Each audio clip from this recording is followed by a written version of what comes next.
Comunidades en conexión. Con Pedro Pensini. Circuito Éxitos.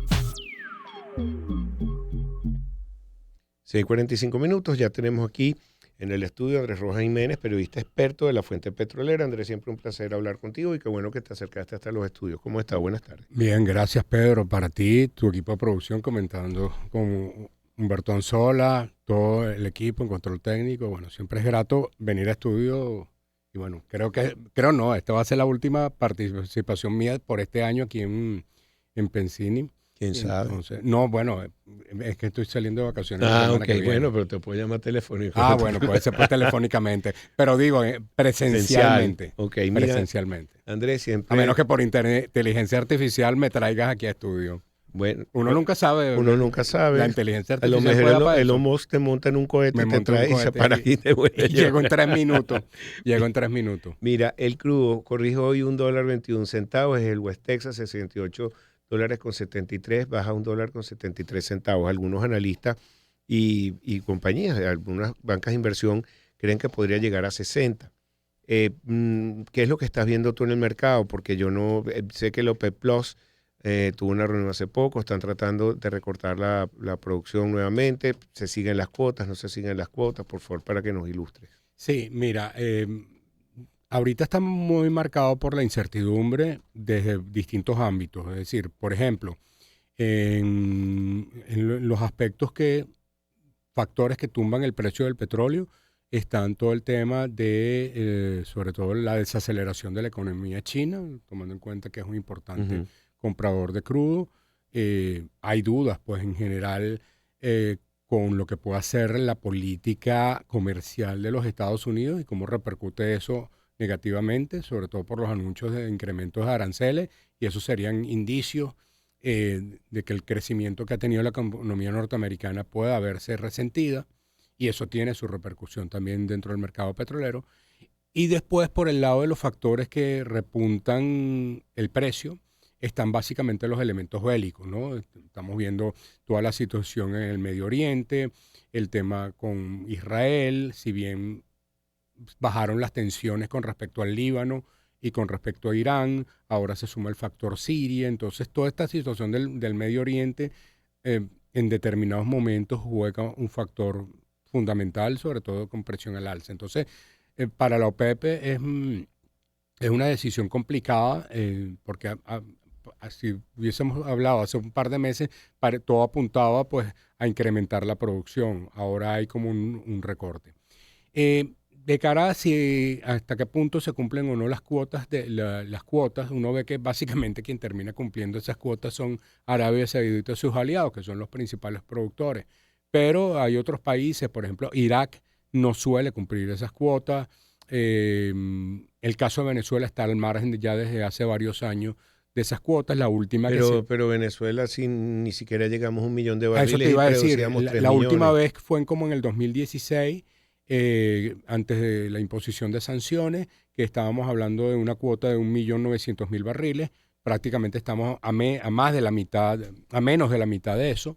El último reporte que se tiene es al cierre del mes de noviembre, donde las exportaciones alcanzaron un volumen de unos 924.000 barriles aproximadamente. Se aproximaron bastante a ese millón que se espera, pero hay que ver qué efectos tiene cuando se conozca la data de producción también, si esta explosión que ocurrió en una planta de gas en el estado Monagas repercutió negativamente. De acuerdo a la revisión que hemos hecho, dependiendo de la fuente, porque no ha habido ninguna comunicación oficial del Ministerio del Petróleo ni del PDVSA al respecto, pero se habla de escenarios de caída de producción producto de esa explosión, tomando en cuenta que ese gas se necesitaba para los yacimientos.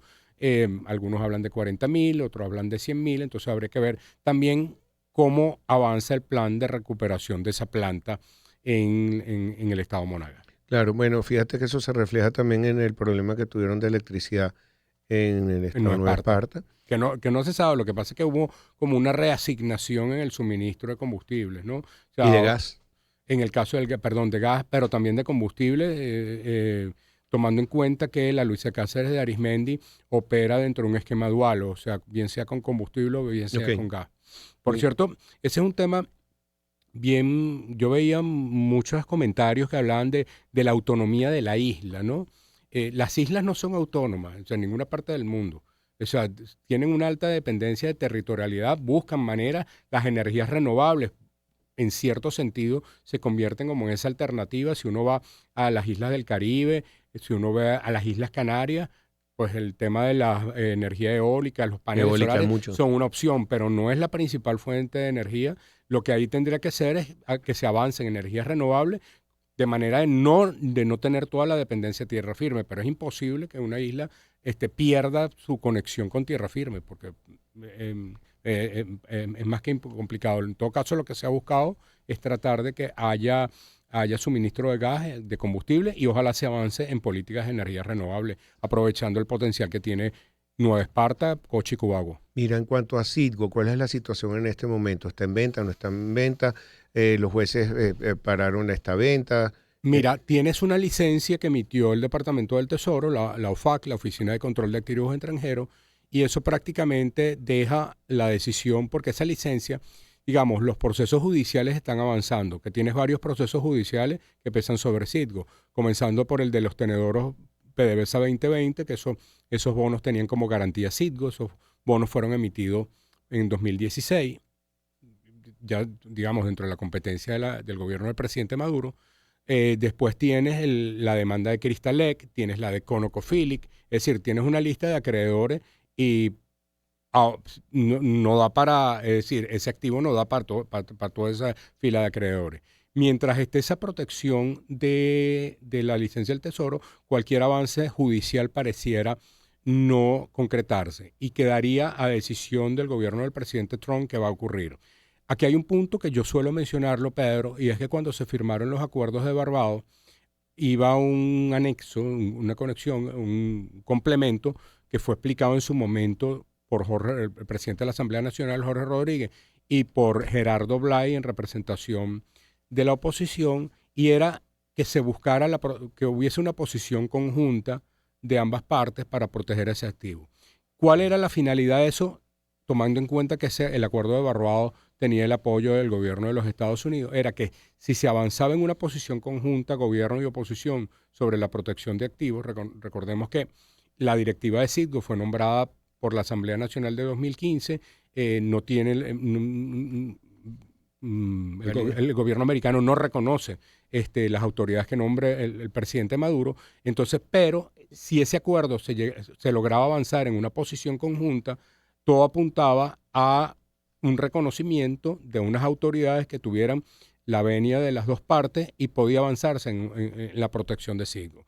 Eso no se ha concretado, entonces lo que ha hecho el problema político es poner más dudas sobre la viabilidad que se pueda recuperar esa empresa, tomando en cuenta pues las enormes obligaciones y todas las hipotecas que tiene alrededor. Está bien. Mira, este problema que tenemos ahora con el gas, eso está afectando la producción. Estábamos llegando a 1 millón de barriles, según la información oficial. ¿Qué información manejas tú con Sí, Petrovía? por eso te comentaba que puede haberse afectada la producción de noviembre y eventualmente, dependiendo del plan de recuperación, vimos un anuncio que hizo ya hace 2 semanas, porque recordemos que eso ocurrió a principios de noviembre, más o menos finalizando el mes, hubo un comunicado de PDVSA y del propio presidente de PDVSA, Héctor Obregón, en el cual señalaba que se había puesto en marcha ya la planta. Hay que ver cómo sigue ese proceso de recuperación y cómo se va, digamos, porque ese proceso es paulatinamente. Hay expertos que hablan de que en el menor de los tiempos estaríamos hablando de unos 3 meses, hay otros que señalan más. Habría que esperar también qué información o qué data entrega el Ministerio del Petróleo a la OPEP, que es hasta ahora la data oficial donde uno puede ver la producción. Eso está saliendo el próximo miércoles, el informe de la OPEP sale el miércoles Muy 11, entonces ese día Por favor, debemos... nos tagueas para... Yo te lo voy a... Pronto lo subo en la mañana en Petroguía, envías, por favor. lo subimos. También recuérdanos dónde pueden adquirir Petroguía y si tienen alguna edición que va a salir. Mira, sí, estamos preparando la 2025, el mapa energético 2025. Siempre, importante. Tuvimos un retraso ahorita, hubo una evaluación obviamente por la situación país que complica pues Eso no escapa. Si al petróleo le va bien, a Petroguía le va bien. Si al petróleo le va mal, a Petroguía nosotros somos completamente medio dependiente. pero en todo caso es Una un trabajo. correlación positiva. La correlación. Hay una correlación absolutamente directa. Entonces, pero ya estamos trabajando sobre el mapa energético 2025 que va a ofrecer. Tenemos que hacer unos ajustes. Por ejemplo, incorporar nosotros poníamos siempre el Esequibo como zona en reclamación. Ahora hay que incorporarlo como un estado más de la República, tomando en cuenta pues todas las pero normas. hacen el mapa energético. Sí. Interesante. Pónganlo en otro color para uno saber qué es lo que está pasando ahí. Porque la Exxon. No podemos, tenemos que ponerlo todo en el mismo color. Antes lo poníamos con el rayado típico que tenía. Sí, pero como tenemos algunas aguas que son como común, ¿cómo vamos a distinguir qué está aquí y qué no? Bueno, ese es un punto, ese es un punto clave porque tendríamos que recibir la data, es decir, la data que se tiene de esos campos, hasta ahora la ha dado el gobierno de Guyana. Y entonces ahí entramos, no tenemos, digamos, una especificidad de las áreas submarinas que serían extensión o prolongación del territorio Esequibo. Sería interesante, por cierto, en toda la normativa legal que se aprobó después del referéndum consultivo que se hizo hace un año, estaba pues la filial de PDVSA Esequibo, el hecho de que la capital temporal del Esequibo es se me escapa el nombre, pero es una ciudad que está en el estado de Bolívar. Recuérdate por la canción. Guasipati, el Callao Tunay, no es Guasipati, es bueno, si hay alguien que me ayude, pero se me escapa el nombre, pero en todo caso, es una ciudad, una de las poblaciones que están en el estado de Bolívar más fronterizas con esa zona, y eventualmente después se designaría pues cuál es la capital formal. Debo decirte que yo conocí el territorio de Esequibo hace unos años, estaba yo recién graduado. Hubo el vuelo inaugural, estamos hablando del segundo gobierno de Carlos Andrés Pérez, hubo el vuelo inaugural de Aeropostal Caracas-Georgetown. Yo fui para Georgetown y después me fui en un bus hasta la población más cercana del río Esequibo, lo crucé y me volví a venir y me regresé a Georgetown. Así que creo que soy de los pocos venezolanos que puede decir que conoció y navegó el Esequibo. Tenemos ese tema pendiente para la próxima vez y el tema turístico que lo manejas también.